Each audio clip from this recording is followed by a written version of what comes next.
itlog for today's ano supply para sa aso lang yung kumakain nito ng gardenia, samantalang sa Pilipinas pag nakabili ako nito, ay salamat, nakabili ng gardenia, hindi sa bakery na na pang lang pandesal. Pag gardenia, ay naku, nakabili ako ng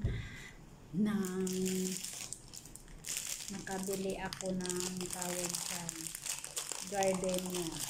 Pagka medyo boring amo ko. Pambata. Tapos, syempre, mayroon tayong cassava flour na panglagay natin dun sa sweet and sour. Lalagyan natin itong tapioca. Tapioca kasi hindi cornstarch, kasi masarap yung tapioca kaysa cornstarch. Dalawa na para pang isang buwan na yan. Siyempre hindi nawawala yung asukal sa atin. Kasi sweet, para sweet. Ilalagyan ko yung yung mga sabaw-sabaw. Tapos mag-steam tayo ng isda ngayon. Experimental ko dati. Ulitin natin. Mayroon tayo ditong bean paste. Kumbaga yung munggo. Kaso yellow ito, yellow.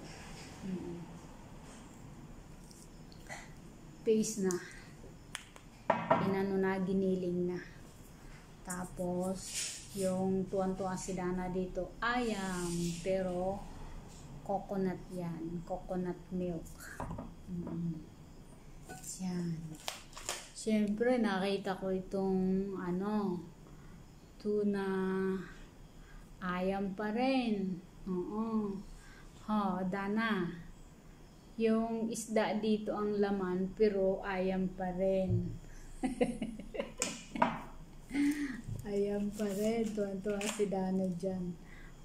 Siyempre hindi nawawala yung lettuce pang partner natin dun sa lugaw, tanghalian.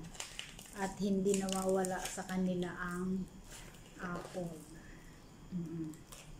Hindi yan nawawala sa kanila. Kaya yun.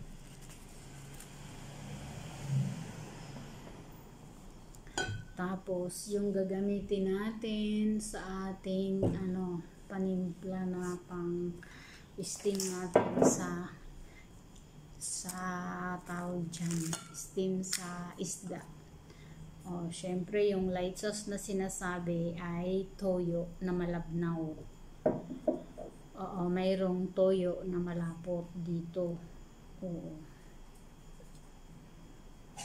Malabnaw. Hindi nawawala sa akin ang oyster sauce. All the time cooking oyster sauce. Yan. Ito yung ating supply ngayon. At syempre, yung pang-aso na bigas, nandun na.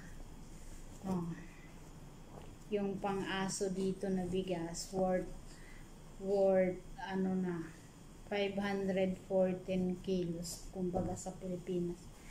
580.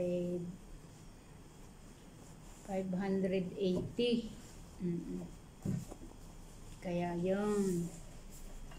Okay, maraming salamat. Ito ang ating bigas, pang aso na rin. Ito pang isang buwan.